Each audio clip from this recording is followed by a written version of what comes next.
dan patologi limpa, yaitu ada splenomegali, yaitu pembesaran pada organ limpa akibat penyakit atau infeksi.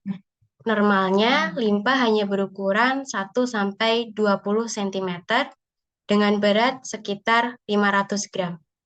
Namun, pada penderita splenomegali, ukuran limpa bisa lebih dari 20 cm dengan berat lebih dari 1 kg. Nah, tanda dan gejala pembekakan limpa sebenarnya splenomegali ini tidak memiliki gejala yang khas. Namun, ada gejala umum yang berupa sakit perut sebelah kiri, terutama ketika menarik napas yang dalam, dan sensasi perut kembung. Rasa nyeri pada perut bisa menyebar hingga ke bahu kiri. Nah, beberapa orang yang limpanya membesar juga merasa lebih cepat kenyang. Mereka pun rentan mengalami kenaikan asam lambung karena limpa yang membesar menekan organ-organ di sekitar lambung. Nah, gejala lain yang mungkin dirasakan yaitu mudah lelah, demam, rasa tidak nyaman pada perut, berkeringat pada malam hari, pucat, anemia, berat badan menurun karena merasa mudah kenyang tadi, sering terkena infeksi, serta mudah mengalami pendarahan. Nah, lalu penyebab ruptur spleen atau limpa pecah disebabkan karena adanya benturan pada perut kiri atau dada bagian kiri bawah, seperti pada kejadian kecelakaan mobil, tinju, dan kecelakaan lainnya.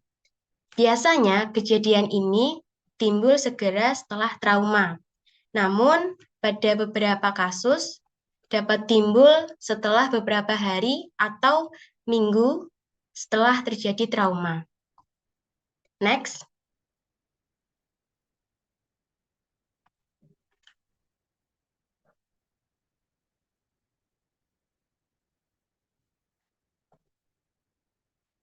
Nah, lalu penyebab pembekakan limpa, yaitu pertama ada kanker. Limpa yang membengkak ini bisa menjadi pertanda penyakit leukemia atau limfoma. Nah, kondisi ini juga bisa menjadi pertanda bahwa kanker telah menyebar atau metastasis. Nah, leukemia dimulai ketika sel-sel darah putih yang abnormal diproduksi secara cepat. Tingginya jumlah sel darah putih yang abnormal ini tidak mampu melawan infeksi yang kemudian merusak kemampuan sumsum tulang untuk menghasilkan sel darah merah dan trombosit.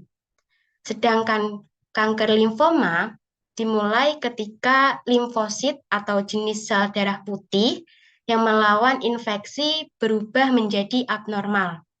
Kemudian limfosit berkembang biak dan berkumpul di kelenjar getah bening dan jaringan lainnya.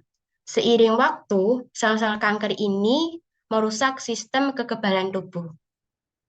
Lalu yang kedua ada mononukleosis, yaitu infeksi yang disebabkan oleh virus Epstein-Barr atau ABV. Virus ini mudah ditularkan melalui air liur, sehingga seseorang mudah tertular melalui batuk, bersin, berbagi gelas, atau peralatan makanan dengan pengidapnya. Nah, namun di kasus mononukleosis ini tidak menular seperti beberapa infeksi, seperti flu biasa. Mononukleosis ini menyebabkan gejala demam, sakit tenggorokan, dan radang kelenjar getah bening di leher. Lalu yang ketiga ada toksoplasma, yaitu infeksi yang disebabkan oleh parasit Toxoplasma gondii. Parasit ini menyerang orang dengan sistem kekebalan tubuh yang sedang terganggu, sehingga mengganggu sistem saraf pusat. Akibatnya, tubuh mengalami kejang, gangguan keseimbangan, nyeri kepala, dan lumpuh di satu sisi tubuh. Next.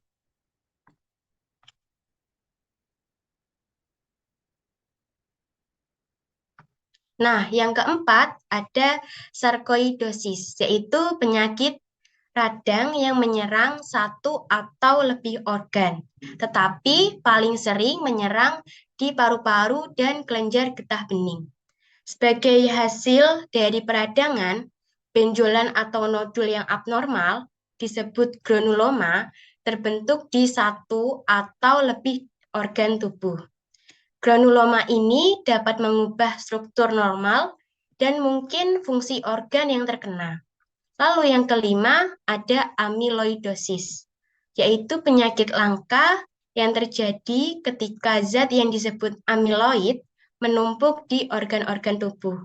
Amyloid adalah protein abnormal yang diproduksi di sumsum tulang dan dapat disimpan di jaringan atau organ apapun, termasuk limpa.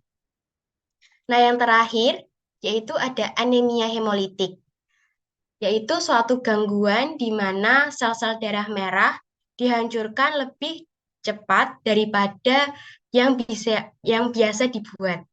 Penghancuran sel darah merah disebut hemolisi. Sel-sel darah merah sudah dihancurkan ini kemudian dikeluarkan dari aliran darah sebelum siklus hidup normal sel berakhir. Next.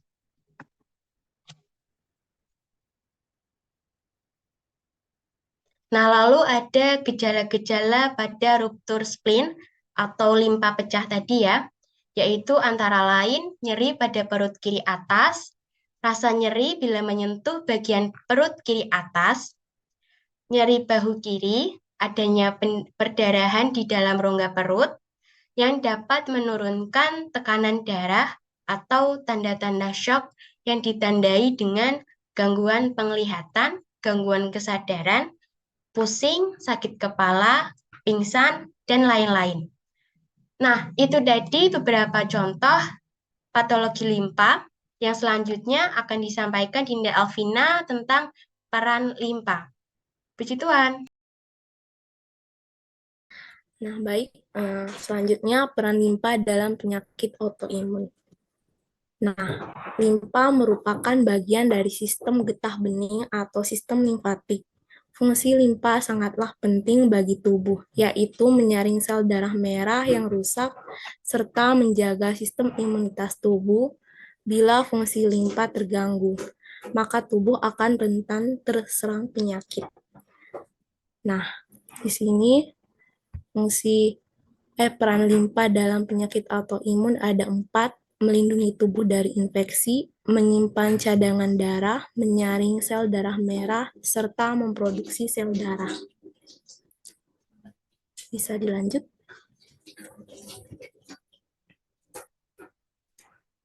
Yang pertama adalah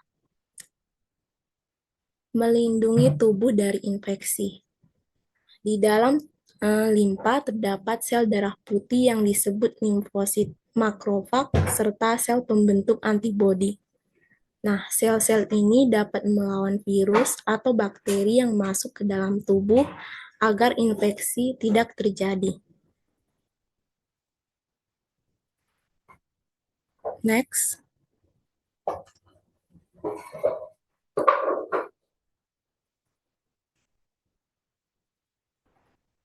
Dan yang kedua adalah menyaring sel darah merah.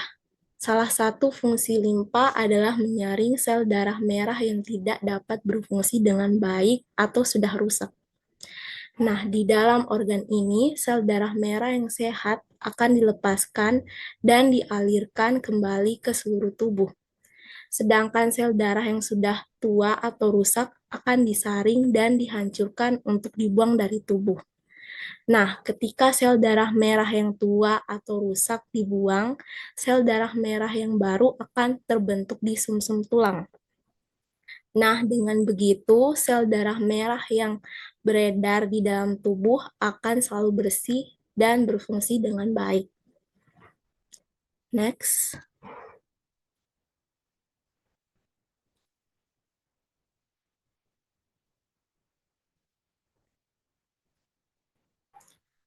Dan yang ketiga itu menyimpan cadangan darah. Nah, fungsi limpa lainnya adalah sebagai tempat penyimpanan sel darah merah dan trombosit. Nah, kedua sel darah tersebut biasanya akan dilepaskan dari limpa ketika terjadi perdarahan berat atau membantu proses penyembuhan dan mengganti darah yang hilang. Next.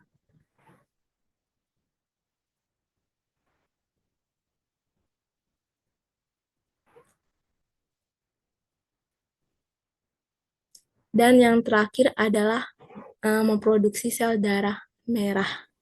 Memproduksi sel darah. Nah, selama di dalam kandungan, sel darah merah di dalam tubuh janin dihasilkan oleh limpa. Namun, produksi sel darah merah ini hampir seluruhnya akan digantikan oleh sumsum tulang setelah janin lahir. Nah, selain memproduksi sel darah merah, limpa juga berfungsi untuk menghasilkan sel darah putih atau limfosit. Nah, demikian fungsi limpa untuk sistem kekebalan tubuh.